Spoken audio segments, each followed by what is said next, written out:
taking the time out of your busy days to join me for the following webinar. I would also like to thank Pelton and Crane for sponsoring this, as well as Andrew Kuzman for taking all the time to help make all of this happen. The title of my webinar is Essential Elements of a Flawless Practice Launch, and it's actually part one of a two-part series. The second one will be November 10th at 6:30, and at the end of the webinar, I'll talk a little bit more about the specifics that will occur around that. But let's begin in talking about a flawless practice launch. And what's important here as we start to look at a practice launch is that this does not just pertain to starting a new practice. It also pertains to if you're adding a second location, if you're expanding an existing location, or renovating an existing location, or making a practice acquisition. The key here is putting together an organized, multifaceted marketing plan so that you can begin to get a return on your investment. So as we begin and start to look at, as that practice is now ready to begin and to open, let's look at some of the things that would be important in announcing that opening of your new office. And the first thing that I would recommend is that you send an e-blast to your existing patient base. Now, of course, if you're opening a new practice, you can't be doing that, but for all the other scenarios that we've discussed, it would be important to be able to send out an e-blast to your existing patient base explaining what you're doing, being renovating or expanding. And we're going to talk a little bit more about what should be included in that e-blast over the next couple of slides. A second thing that I would do is I would create a press release. If that's something that you don't have experience with, there are many marketing companies in dentistry that are available to you that can help support you in doing that. But I would definitely create a press release, and I would deliver that to your local newspaper. I would prefer that you don't send it by email because you'll have a better chance of getting the information around the opening of your new office if you go in person. So for example, like myself, I live in Baltimore, and the Baltimore Sun is the local newspaper, and I would approach them and just to stop for 1 second, Andrew, I want you to know that you're not muted. So I think that would be important because I'm hearing a lot of noise. But anyways, as far as the local newspaper goes, approach the Baltimore Sun, and it would give you a chance to have a relationship created because the newspaper will have a section where you can announce the opening of your new office. I would also approach your local magazines. Now, for me, for example, in Baltimore, that would be Baltimore Magazine, which is a very high-end journal, very respected by the community. Again, approaching them, there's a section in the Baltimore Magazine about current events. Would give you the opportunity to be able to get that information there and get it out to your whole community. A radio station, if you have a local radio station around where you are, again, approaching them, making them aware, asking them if they'll announce it on the station. Well, and even local broadcast TV, always a possibility. Not to say that all of this will happen, but definitely, you want to take the chance of trying the most opportunities that are available to you and getting the word out. I would also send a direct mail piece to your ADI. So let me explain what ADI is. So as a marketing agency or as an advertising agency, when we're looking at a business or a customer, what we try to find out is where are your customers coming from? Where are your patients coming from? And so ADI stands for Area of Demographic Influence. And what it is defined at when we're looking at it in dentistry is where does 90% of your patients come from? What is the radius around your practice of where they come from? And that is considered to be your ADI, your Area of Demographic Influence. And for dentistry, when marketing agencies look at dentistry, they look at, for a typical suburban practice, the ADI is about a 10-mile radius. So 90% of your patients come from a 10-mile radius. For a rural practice, that ADI would get larger. And of course, in the middle of a city like New York City, an ADI could be 2 buildings and you could retire. So the key is that you probably have a better idea yourselves of what your area of demographic influence is. But again, a typical suburban practice is about a 10-mile radius. And the key is that now you want to send a direct mail piece to that area and meet with your post office, get those zip codes, and be able to send them out. Now, in creating a direct mail piece, you want to create something that's unique, something that stands out so that it just doesn't fit with the same size of typical mail, and it's just tucked in with everything that comes. So you want to make it an odd size. Make it like a 6x9. You want to add color so it has impact, and research shows that the color yellow is very attractive to the eye. That's the reason why you'll see a lot of yellow in billboards as you're driving down the highway. So as you can see, as we start to look at announcing the opening of the office, or again, your renovation or your expansion, we want to get an e-blast out to our existing patient base. We want to create a press release, and we want to deliver that to our local newspaper, magazine, radio station, and TV. And we want to meet with the post office to create a direct mail piece that is sent to our ADI. And even though that's a traditional method, that gives you an opportunity to touch every household within that 10-mile radius where you're getting most of your patients. In addition, we want to start then also looking at modern marketing. And here you want to start to utilize your social media properties. And here, you know, I hope that if you're in the middle of doing this, that you've already used Facebook and potentially have communicated to your community how the renovation is going, maybe some photos that they can see progress, engaging with them so they can see what's occurring. And if you're starting to do that, that's what you want to do.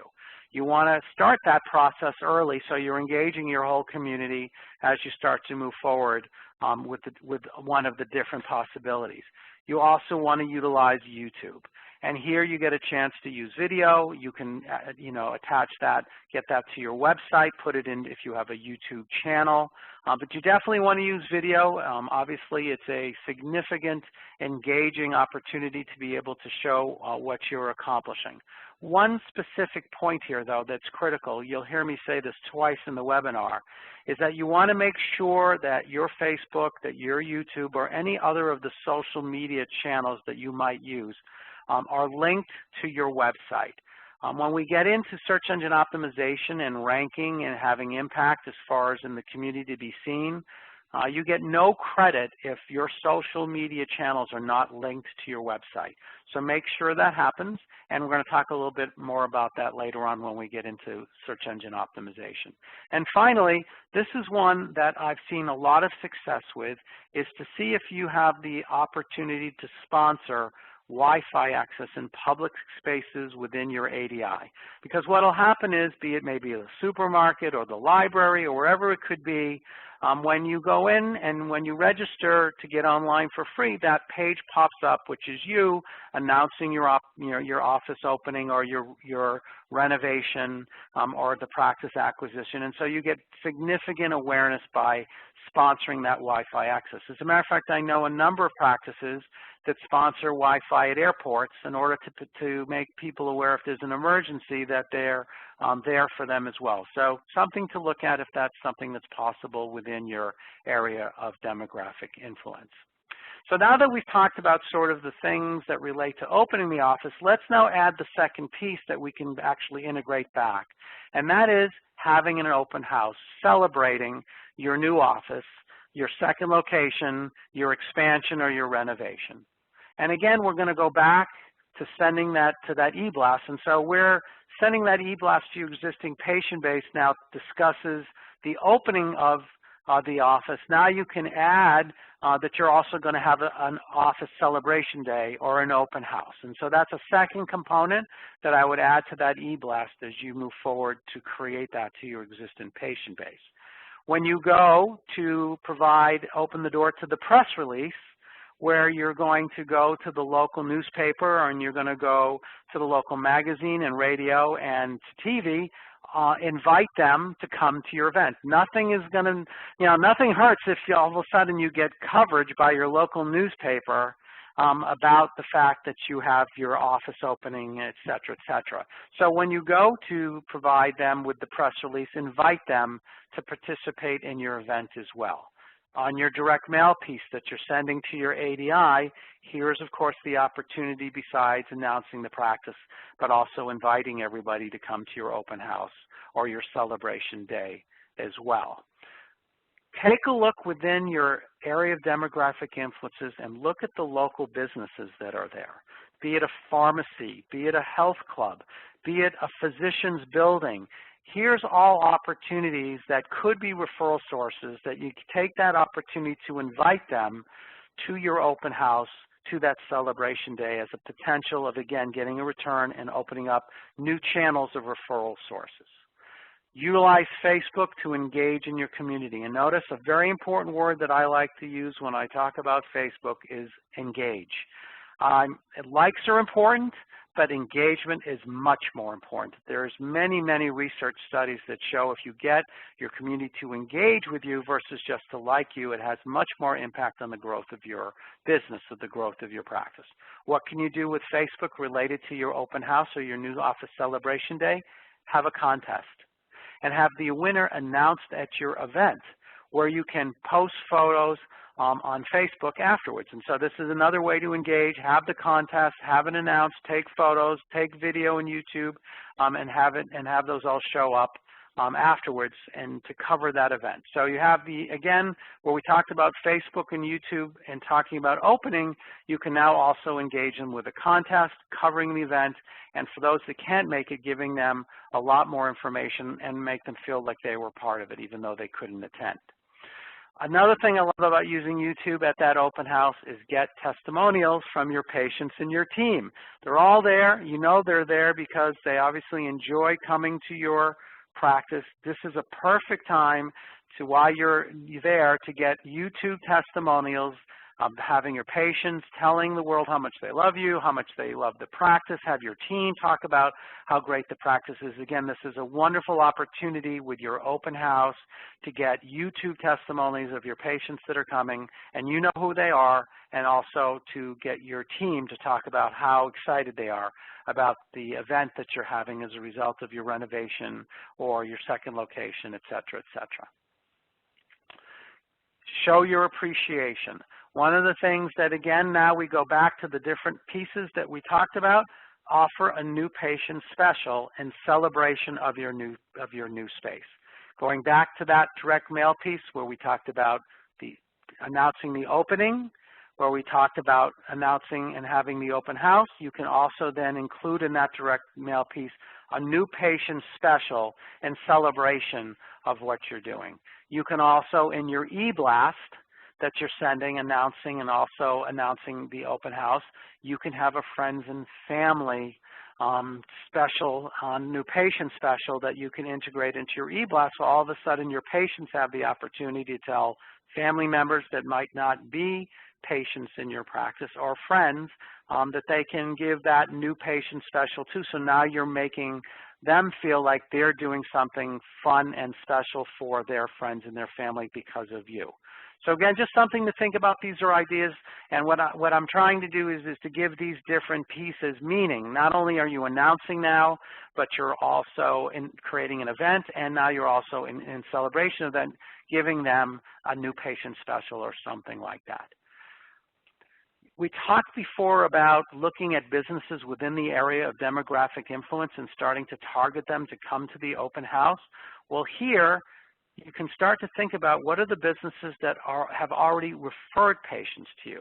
And what I want you to do with them is I want you to ask a team member to go to those businesses that have referred you patients, bring them a gift basket, thanking them for the business and what they've done, and creating a personal invitation and giving that to them personally to come to your event. So again, this makes them feel special and gives you the opportunity to have them attend with all the different things that are happening. This is a way, again, to promote and to potentially continue to look at growth going forward and getting a return.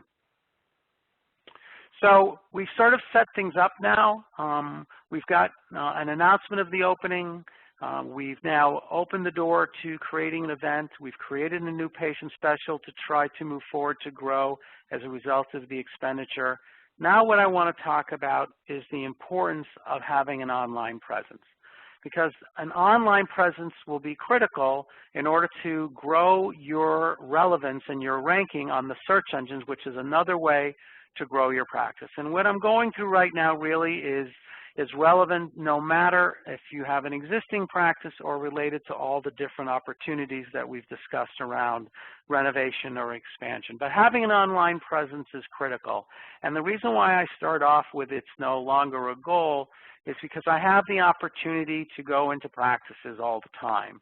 And one of the things that I try to do in the practices I get a chance to work with is to make them aware of how critical it is to have an online presence. And so I give them the tools, we go through it, and then they'll say, Dr. Shuman, this is what we're going to do. We're going to make sure that we have an online presence as a goal. And I come back 3 months later and I say, how's your online presence? Dr. Shuman, it is our goal to have an online presence in the next 3 months. And I say, great. Okay, I'll be back soon, and I come back 3 months later, and it's Dr. Shuman, it is our goal to have an online presence. But the key here is that it is no longer can be a goal to have an online presence. It is a necessity. So what I'm going to do is I'm going to pretend that you've hired me as an agency and that you have an interest to invest a strong amount of money in an online presence, but you want to make sure that having an online presence is important. It will have impact. It will help grow your practice. It will help growth with your expansion or your renovation, and that's what you've hired me for. So the first thing that I'm going to do in taking a look at what is important related to having an online presence is the target market in dentistry online? Is the target market that is critical to get growth in the practice online? So you should be aware that agencies, advertising agencies, companies, when they look at dentistry, when they look at who's the target market related to the consumer, that target market is women, 25 to 49. So if they're going to look to try to grow your practice, that's the target that I'm looking at, because there's been significant research that's been done, and that in looking at the field of dentistry, the target is a woman 25 to 49. They are the decision maker. Most of the time they make the decision for their spouse and absolutely for their children. So what you're looking at is a survey that was done, and just be aware of the fact that anytime I show you a chart or results from a survey, these are all done by incredibly reputable companies, and this is information that you can rely on. So again, you've hired me to look to see if our target market first is online. Well, if you look at adults 30 to 49, you can see that 92% of all adults are online, and if I kick back into the young adults to grab that 25 to 29, you can see that bumps up to 98%. So I come back to you and I go, absolutely, here's step one that we can check off, is that our target market is absolutely online. So the next thing that we need to know is, are they looking for dentistry? Is this target group online looking for dentistry? And if you take a look at this research that was done, the global search in millions in June of 2015, looking at keywords, which is putting those words in that little white box on a search engine such as Google. As you can see, 13.6 million searches for dentistry, 13.6 million for dentists, and this was actually quite surprising for me, and I learned a lot from this research because the word dental was almost twice. It was almost dentistry and dentist combined. It's almost 25 million searches. And this is a really important point that we're going to get back to when we start getting into search engine optimization and helping grow your practice as a result of that. So this was a surprise for me. I never would have expected that the keyword dental was so significant over dentistry and dentists. So now our target market, definitely online. Looking for dentistry? Absolutely. So the next step then, as I mentioned briefly, is that now we need to take a look at how can we be seen online? How can we be ranked high? How, when people go to Google looking for a dentist or Bing or Yahoo, that we actually show up in a very high location so that we might be considered the practice that that potential consumer will pick up the phone and call to make an appointment. So I want to spend some time on search engine optimization because it's so important. When I give this program, which is an extensive program, much longer, to attendees, this is one of the critical terms that I ask the audience about.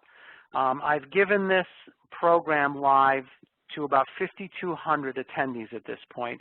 And one of the things that I ask them every time is I said, I want you to raise your hand if you truly understand what search engine optimization is. And of the 5,200 attendees, 34 people have raised their hand. And what's important to me is that then, of course, I tell them is that by the time we're done, everybody in the room will have a strong understanding and a clear awareness of what this is. And to do that, I want to take the word search engine optimization and I want to divide it in two. I want to start with search engine, and then I'll end with optimization. Let's start with the word search engine. And what search engine is, a search engine is a very sophisticated software program that companies spend tens of millions of dollars just to do two things. But those two things have to be done extremely well. And what are those two things? Those two things is when you put some words in that little white box, and those spiders go out throughout the whole World Wide Web, the key for those spiders is to do two things. One is to find the most relevant information as it relates to what you've put in that little white box. And then once they have then accumulated that information that they consider relevant, as they bring it back to us to be looked at, it is ranked. It is ranked from what is considered the most relevant to the least relevant. And if they don't do that job well, and we as consumers don't start to lose faith, and that we feel we're not getting the relevant information we're looking for and it's not ranked well, then they're out of business.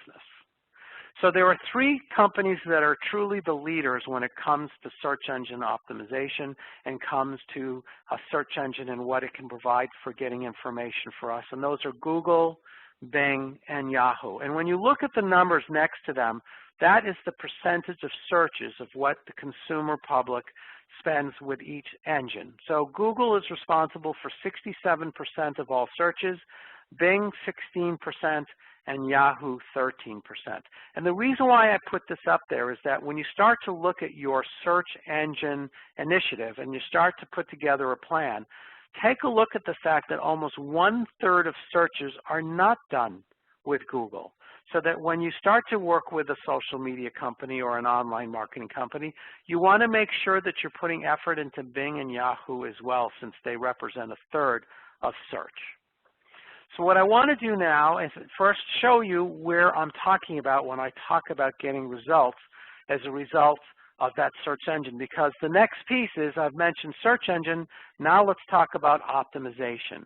What is optimization?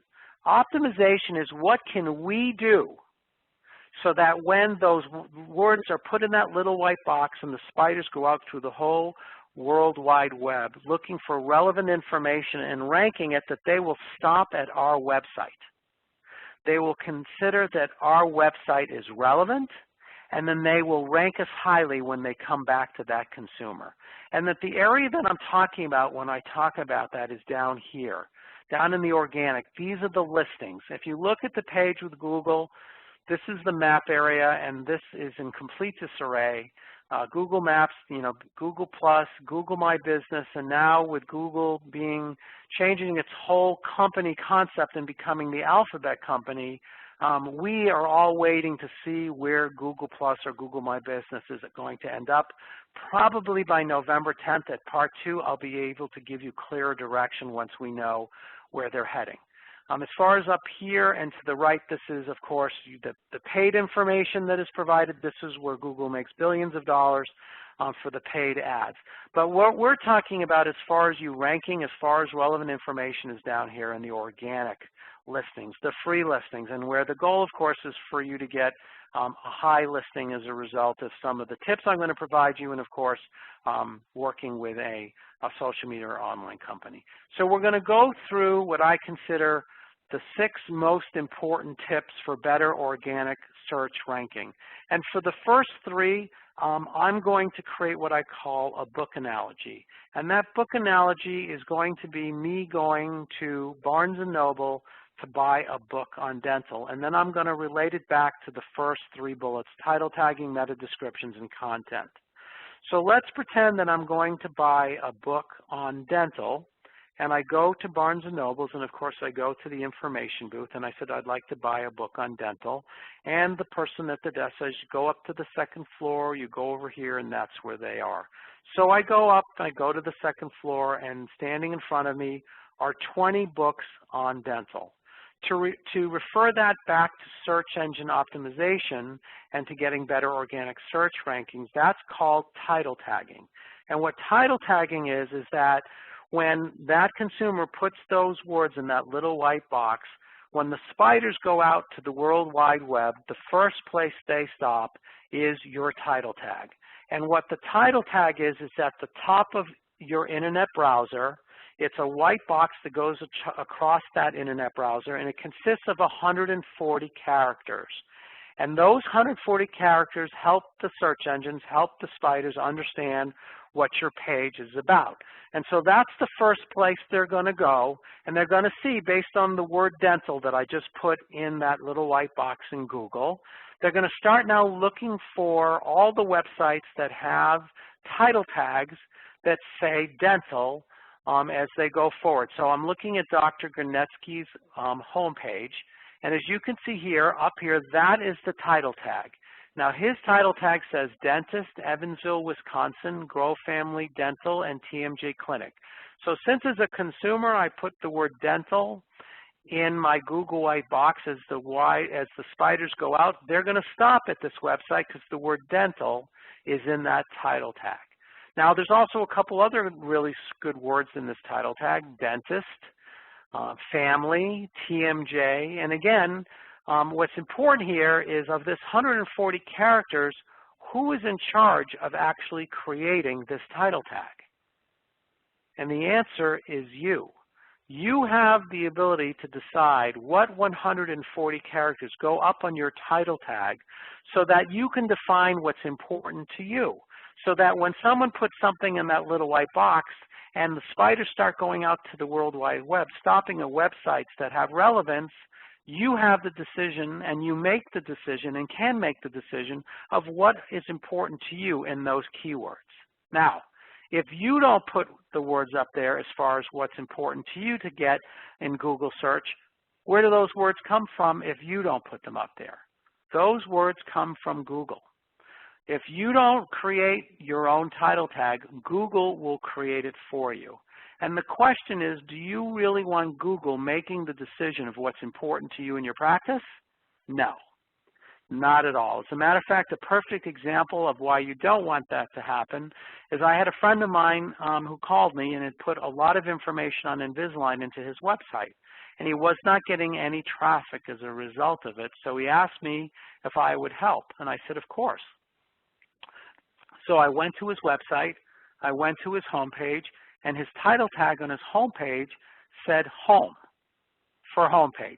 Google had decided that that's what they were going to use for the title tag. So when the spiders go out looking, when someone locally wants to find an Invisalign provider and those spiders go out looking for Invisalign providers, are they going to stop at this website? No. And so it's critical to know that you have control, working with a social media company, that you can decide, working with them, what are the words that are most important to you.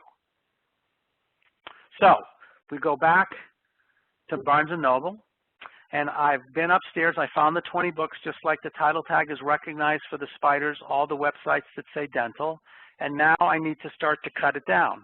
So what do? I take the book out of the bookcase and I start to read the inside cover and the back cover of the book. That is the elevator pitch that is created by the publisher and the author to try to get me to buy the book. Now, if I start to read the inside cover and the back of that book and I don't like what I'm seeing, what do I do with that book? I put that book back on the shelf. That, when we move it to search terms, is called a meta description.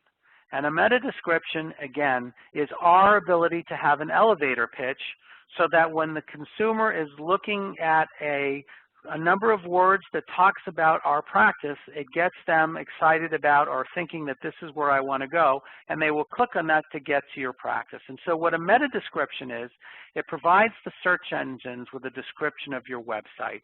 And it's the same thing when you start to look at a meta description, that if the consumer or if the spiders don't think that it's working for them, that consumer will, just like where I put the book back in the shelf, they'll just leave your meta description and go to the next one. If the spiders go to your meta description, which is the second place they go, and they don't see dental, then they'll leave and move forward and to look for websites that have dental both in their title tag and their meta description. So what is a meta description?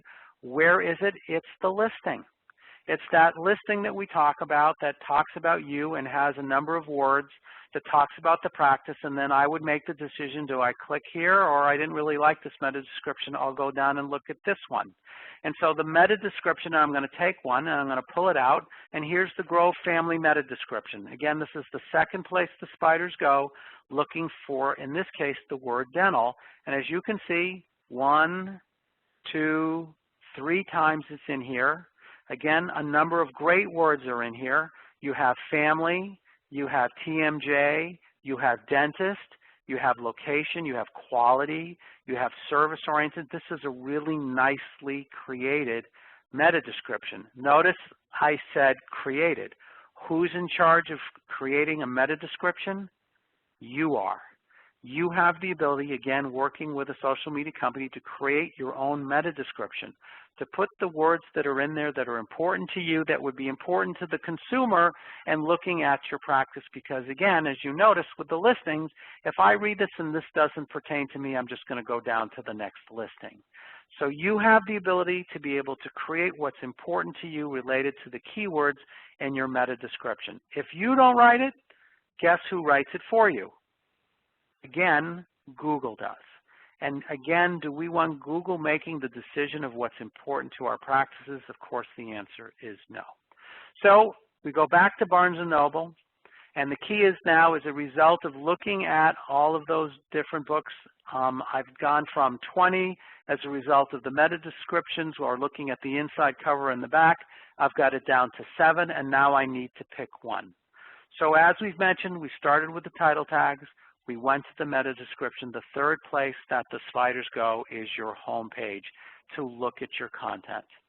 It's important to understand that if you were to go to any course related to any social media expert outside of dentistry, when it comes to website development, when it comes to search engine optimization, content is king.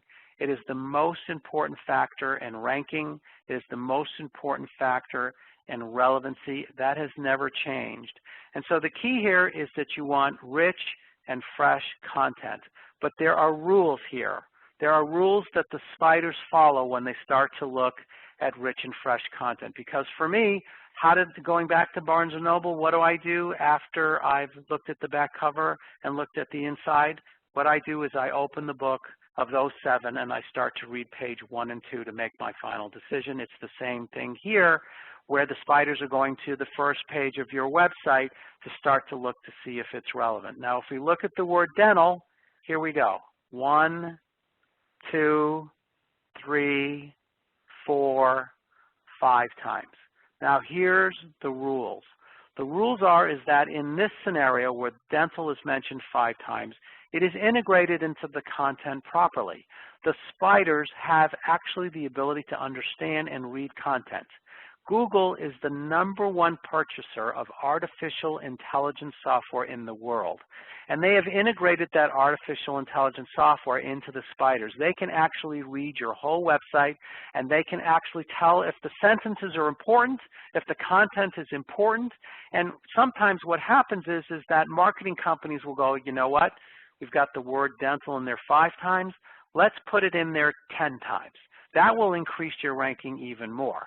Well, there's a name for that, and the name for that is black hat tactics. And what black hat tactics are those are tactics that companies try to utilize to try to fool Google, to try to see if they can beat the system. And there's one thing I can promise you, there's one thing that I always say, you never mess with Mother Nature and you never mess with Google. Because that artificial software will recognize if that company for you says we're going to try to increase the number of words of dental on your homepage, that has a name. It's called keyword stuffing. And if Google spiders recognize that you are keyword stuffing, the next day your website will be boot-kicked to page 10. And I can't tell you how many times I give a lengthier presentation related to this, and at break, people come up to me, practice come up to me and say, you know what, that was us. We did that. The company recommended putting in more keywords in the home page, and they didn't really relate to anything content-wise, just stuffed them in, and the next day we couldn't even find our website. It took us pages till we finally found it. So the key here is rich and fresh content. Something that's actually new also is to the left you see an image. Up until just recently, if you were to put keywords into an image, the spiders could not read them. They can now. So if you want to add content into an image, the spiders are able to give you credit if that sentence is meaningful related to, in this case, the word dental. So as we start to look at search engine optimization, your title tag is really important. And by the way, your title tag is just not on your home page. You have a title tag on every single page of your website. And so when things start to get tight around the spiders making decisions on who's more relevant, they'll start to then go farther and deeper into your website and farther and deeper into your title tags. So we've gone from there to your meta descriptions. Again, you have control over that. You absolutely want to work with someone to focus on that, of the words that are important to you. And then you want to have rich and fresh content because that's so important in making the final decision of relevancy and rank. And I've provided you a list here of what's important related to that content. We mentioned keywords. So keywords are critical. You want to use them properly, a lot, and in the right location. Again, those keywords are what's important to you. It could be Invisalign. It could be, now, the word dental I use because did you see how many searches are for dental? So when you see something like that, you absolutely want to get dental in your title tags because it has such a significant amount of searches around that word. All of your content should read normally and flow normally. This is something that's also new. I have the privilege to get a chance to work with some incredible social media experts, excuse me, and this is all they do. This is their life. They do this as a living, and they get to work with Google and speak with Google. And one of the things that has happened that we've seen that benefits ranking and relevancy is that not at the home page, because that's really hard to do, but of the topics that are important to you, the procedures that are important to you, be it Invisalign, be it doing veneers, whatever they are, be it surgery, endodontics, prosthetics, create a whole page on that topic. What we're seeing is that websites that have a whole page dedicated to a topic is seen by Google as potentially moving to what we call a reference site, where that you're becoming more of an expert in it because you're giving so much space and time towards it. So as you start to look at your website, start thinking about or looking at, do you have specific full pages on the topics that are important to you? This is one that I get emotional about. You know, if you're involved with a website company and they're going to give you a template of content, and you and I both know that if it's a template, it's being given to many, many practitioners, you want to say no. Because if you're putting that kind of content into your website, the spiders are brilliant, and they will immediately know that your content is a duplicate, and that will actually drop your rankings through the search engines. However, if the spiders recognize that your content is fresh and new and original, you will actually be ranked higher. And so you want to continue to provide fresh, ongoing updates. You want to include text, documents, videos, and photos. I think you probably all know that YouTube is owned by Google. It's known in the industry that if you're a Google user and you're using YouTube, because it's owned by the same company, they will look kindly upon you. But video itself is critical. There's so much benefit to it, so you want to include all of this in the evaluation of creating your content. And finally, if you commit to a blog, you need to commit to keep it current. You know, I've been to blogs that are a year old before the last post, and again, the spiders recognize that and will downgrade you on your ranking. So if you're going to commit to a blog, make sure that you keep it current and fresh. So this is a list for you to have, obviously, after the webinar to go back to. There's really important information here, that topic per page. Don't use, you know, templated content to help you in your ranking. So those are the three that I sort of work around my visit to Barnes & Noble. And now what I'm going to do is to go through the next three, which are ones that I've recently added as a result of things that are happening and Google starting to try to reinvent itself, which it does on an ongoing basis, so that companies can't sort of figure out how it works, and those are called algorithm changes. And so recently they've made a number of them, and some of this is new and stuff that you really want to take a look at your website with as you start to see how you can improve your rankings. And this one is creating a sitemap. A sitemap is now mandatory for ranking.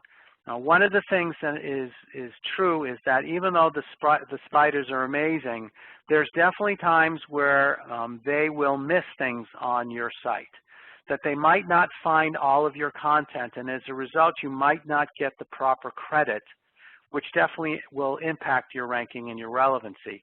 By having a sitemap, which a website company can do for you, the spiders will immediately go to it as a table of contents.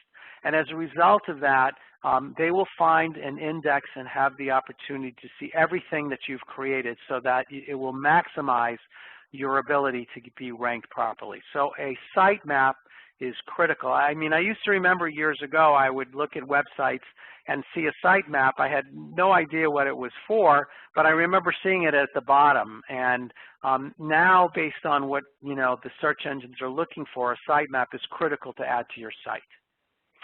Another thing is creating website backlinks. And I talked about this a little bit about being a reference site. And so what you want to do is see if you can get other sites to link back to you. So for example, I just wrote an article for dental economics, and I'll approach dental economics and ask them if they'll link back to my site. Because what the search engines will do is if they see a lot of sites linking to you, that will start to get them to consider you to be a reference site, because they're going, this must be an expert, because look at all of these different sites that are linking back to you. So obviously dental is better because it's relating to what we're trying to accomplish. But again, if you write articles, if you're quoted, if you're doing things that are listed in other sites, approach them and ask them if they can link back to you, because it will help you with your ranking again. And by doing it a lot, they'll consider you to be a high education reference site. And then the last one, and this is one I can tell you that Google never wanted to do, because Google and Facebook have been in World War for a while, is that you must be socially active. And again, Google and Bing and Yahoo, but I'll stick just with Google for now, they actually created an algorithm about 5 years ago, the Panda algorithm. And what they realized is, though they didn't want to, they needed to recognize that being socially active needs to be an important part of you being relevant and you being ranked. And so it created a software program that allows the spiders to recognize if you're socially active, if you're doing regular blog posts, if you're active on Facebook, if you're creating fresh content, if you're interacting on YouTube.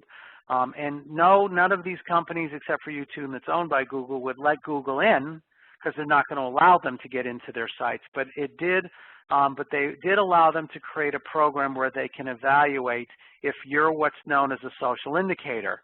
That means that you're using all of these different social properties and using them a lot, and both from an educational, from a communicative, and from an engagement perspective. So being socially active is important. I'll go back to a point that I mentioned before that is critical. You get no credit, literally none, from the search engines if all of these social icons are not linked to your website. So the final section of the webinar is to talk about your website and focusing your website as a hub. What is happening right now in the social media community is a renaissance. And the reason why there's a renaissance is because the social media properties have literally exploded off the map. And while they've exploded off the map, there's a recognition that actually the most important property of any property that a company or a dental office can have is your website. And so what's happening this year is the social media expert community is going to start to spend much more time on focusing how to maximize your website, to come up with better tools to be able to communicate, educate, and integrate on the web. And so you'll start to see, which is becoming very popular, a visual where the social media icons will sort of be the spokes and the website will be the hub of the wheel. So I'm going to spend a little bit of time giving you some tips about ways to effectively increase the impact of your website and attract your patients, both existing and potential. And this is, again, a survey which is very important that was done in dentistry. And from that survey, it said that 88% of patients prefer to go to a practice website for information rather than calling the office. And of course that makes sense because the typical office is open 8, 9, 10 hours a day, where the community has 24/7 access to our website. So that's, again, just an indicator of how important it is. Take a look at these numbers. Again, these are all backed up with significant research. You have 10 seconds to capture a visitor, 10 seconds only. 90 seconds to get them to pick up the phone. So if you're going to create a website, you really need to create impact quickly to keep that customer's interest to move forward through your website and ultimately contact and connect with you. And so a website is really built for two purposes. First, it's built for search engines, and we've reviewed this already. And so, of course, you want to build your website to be attractive to the search engines. And, of course, unique content, the one key topic per page, title tags, meta descriptions, site maps, and backlinks we've already discussed. So let's now focus on the other key of what a website is built for, and it's built for people. So your layout and design needs to be modern and professional. Your content needs to be current, and it needs to educate, inform, and again, you'll see that's one of my favorite words, engage. Navigation needs to be easy. We're talking about 10 seconds to keep them, 90 seconds potentially for them to actually have a motion, be it an email, to create a phone call, etc.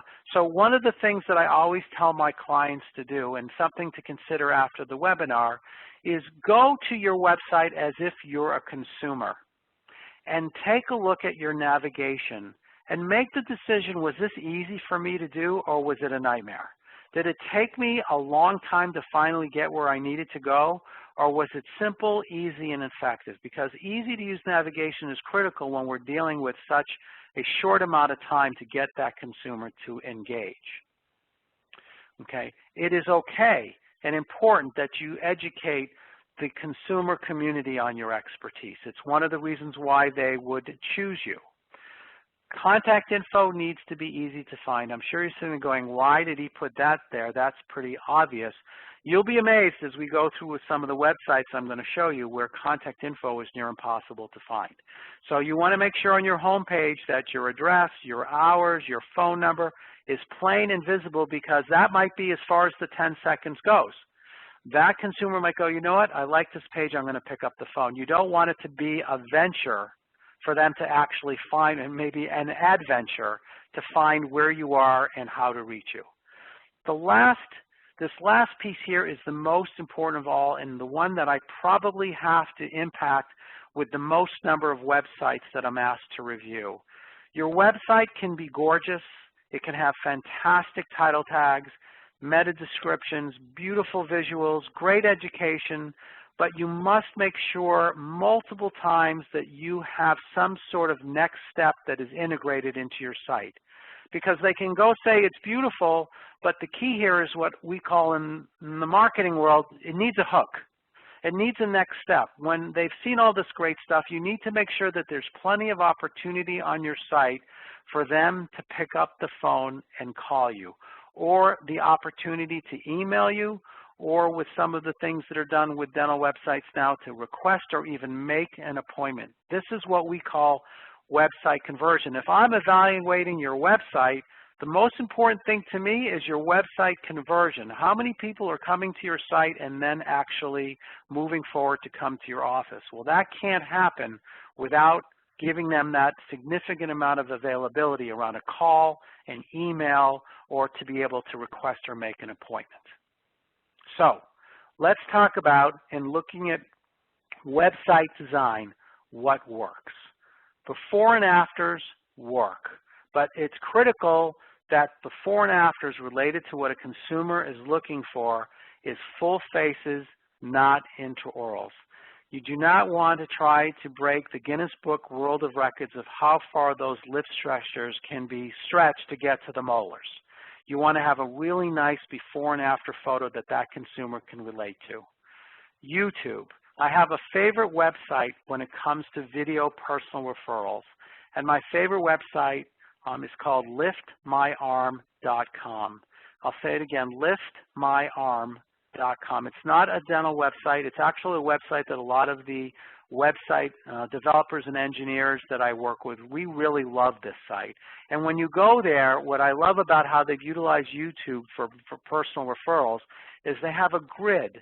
And that grid has black and white photographs of each referring customer, each personal referral customer, and it has a little quote.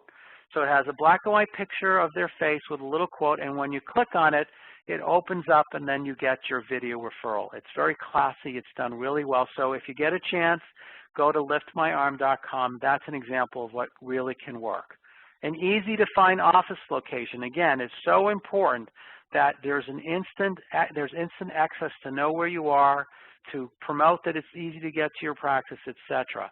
Payment options, always very important. The next one is new and is working very well.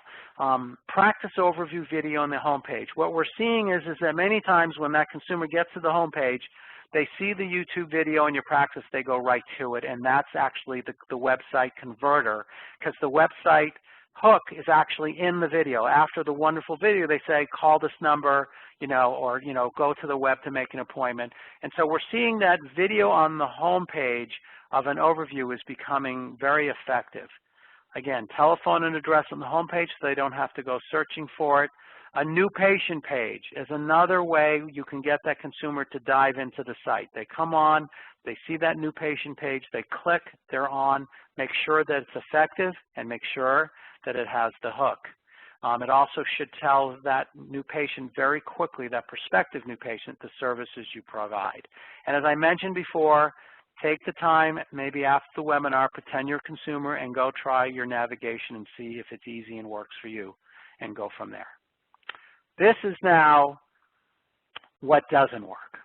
And what doesn't work is music and autoplay animation. I went to a site where there were two doctors. They were animated.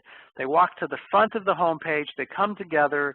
They look at you and they go, we're the Dr. Smiths, and we would like to take the next 5 minutes to tell you why dentistry is important to us. And right at that point, I am clicking next, and I'm out of there, because there's no way that I'm going to spend 5 minutes listening to the history of dentistry. The consumer's not going to do that. You have to be careful about music. It can be a very significant distraction. I'm going to show you an example of that. Splash intro pages are a no-no. To explain what a splash intro page is that you go to the meta description, right? You click on the practice and you get not the home page, but an introductory page that you have to go through to get to the home page. Well, if you only have 10 seconds, they're never even going to get to the home page. You don't want to send the prospective patient to a location that's not going to give them the opportunity to be interested in you. So Splash, which used to be very popular 10 years ago, now is absolutely an area of concern because it takes away from the opportunity to grow your practice by getting to your homepage. Scary photos with instruments. I know why is that there? You're going to see in a minute. Dark color schemes, particularly black and red. Content that leads consumers to perceive that the practice is cold, unfeeling, and institutional. So what I'm about to show you is I did a focus group with a lot of consumers, showing them dental websites, and I wanted to get their feeling about what they thought about the websites, so that it would help in looking at research, it would help in getting feedback to those that actually even had these websites. So here's the focus group, and I'm going to give you the recording of what this consumer had to say. I'm going to play it twice because I'm going to have to play it through my headset just so you can hear it, and then I'm going to respond. Here's what one woman thought of this website in my focus group. Gives me a feeling of sort of dread, like death and blood. Really wouldn't probably go any farther than that. It's a little ominous and unfriendly to me. And again, one more time. Feeling of sort of dread, like death and blood. Really wouldn't probably go any farther than that. It's a little ominous and unfriendly to me. Okay. Death, blood, ominous. These are not exactly the words, right, that we want a consumer to think about when they're looking at this website. And of course, besides of the use of red and black, there's no location, have no idea where this practice is, what state it is, what city it's in. So here's an example of why, when I say what doesn't work, we stay away from red, we stay away from black, and you got that, that response from that focus group member. Here's another one. This one actually was one that I learned a lot from the consumer about it. So here we go. Pushing a lot of the cosmetic stuff. I want a doctor who just will focus on, making it healthy rather than, so I know there's more profit in it for them.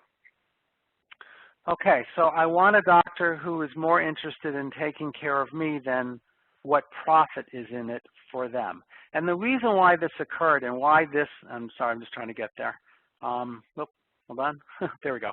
The reason why this occurred, and this was a real wake-up call, not only for this dental practice, but for me too in looking at this, is that the consumer takes a look at the homepage and sees 3 different offers. Now, I'm a total believer, in a new patient special or something that might be a hook to get a prospective patient in. But what this consumer saw was door number 1, door number 2, and door number 3. The first one is a free whitening when you come in for a cleaning x-ray exam. The second one is $1,000 off of Invisalign. The third one is 25% off of a 1-hour in-office bleaching. And that consumer walks away going, this is a website where they're not interested in me, they're interested in them. That's what he told me when we talked afterwards. He said that, this is a practice that is more about the money, and I want someone who's interested in taking care of me.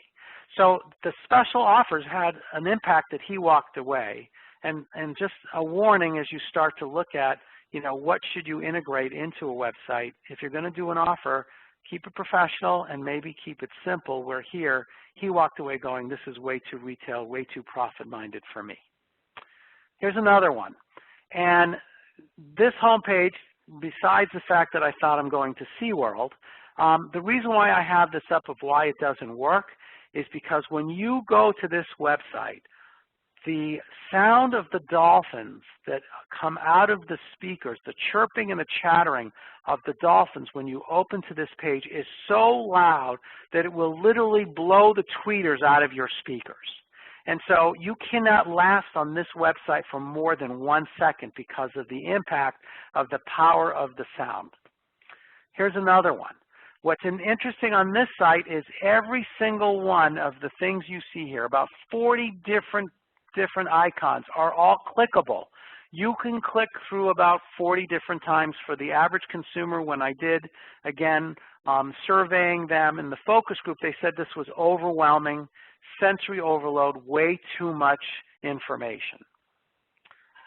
Here's another one. Now, this is a splash page. You can see where it says skip intro. And again, what is this? We have a dolphin. and we have a name of a doctor. We have absolutely no idea where they're located. We have no idea how to reach them. So at first I said, okay, I'm going to give them the benefit of the doubt. I'm going to skip the intro, which by the way had music also, and I'm going to skip forward to the home page. Oh, hold on. Sorry about that. So here's the home page, and we're back with the dolphin again. As a matter of fact, there's a virtual tour. So are we getting a virtual tour of SeaWorld? Again, is there an address? Is there a phone number? Do we have any idea where this practice is located? And the thing is that what's important, the reason why I write those things down of what works and what doesn't work, this is not the fault of the practitioner. This is what's considered by the website development company an amazing performance for that practice.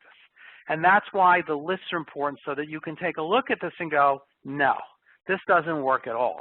This doesn't provide me the key factors that you need to be seen by a consumer and for that consumer to act within 10 seconds. So I'm going to leave you with a cartoon, and this is in all my presentations, and actually the way I discuss this has changed over time, and that gets back to the beginning of our slides. When I first integrated this slide into my presentation, it was with 100% focus of getting everyone in the audience to go online as the total focus of how you need to move forward in providing growth of your practice. And so, of course, the quote goes, there's a whole world out there for you, son, and then for the traditionalists, and then, of course, the son says, and there's a whole world in there for you, dad. I've changed my focus because I've recognized that there are still many traditional marketing and internal marketing concepts that should never change, regardless of the amount of focus of online presence that you must have. An example of that, as you saw, was the direct marketing, the direct marketing doing the mail piece. And, you know, so send a direct mail piece out is a traditional concept, but it's a way to touch every household in your area of demographic influence. Going with a basket, you know, a gift basket to a company that refers and handing them an invitation.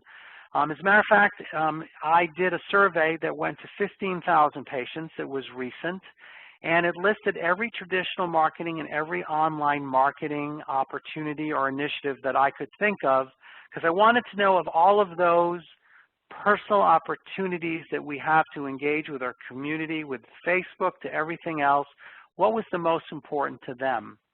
Well, what came back was so interesting because number one was so far ahead of the rest that there really wasn't a number two or number three. The number one thing that had the greatest impact on those that responded, and a lot of people responded, was a personal phone call within 24 hours by the doctor to ask how they were doing. So when I look at this now and as I leave this with you, focus, it is critical that you have an online presence. I want you to take those steps. It is so important. It will have such an impact regardless if you have an existing practice, you're starting a new one, you're adding a second location, you're expanding or renovating your existing, a practice acquisition. It is critical. But the other piece of this is, and you're going to hear more of this one and November 10th on my second webinar as well, is don't take away some of the traditional stuff that still is who we are and what we represent, because hey, we're in the, what profession are we in? You know, we're in the profession of improving the quality of life of the patients that we see, and there's that personal element that will never go away. So don't make the things that we talked about today a goal, make them a necessity. I hope that the webinar that I provided today provided you with a lot of takeaways, with a lot of information and a lot of things to think about. As a result of how this webinar works, I'm not able to answer questions live with you right now. So what I'm providing you is my email address, and please feel free to email me any questions that you have as a result of the webinar today. I promise you that I will respond with answers within 24 hours. If some of your questions or your interests are significant, then I will pick up the phone and call you in support of yourself. And again, I want to thank Pelton and Crane for sponsoring this, and I hope that you enjoyed this webinar as much as I did in providing it to you, and I hope everyone has a great night. Thank you, and take care.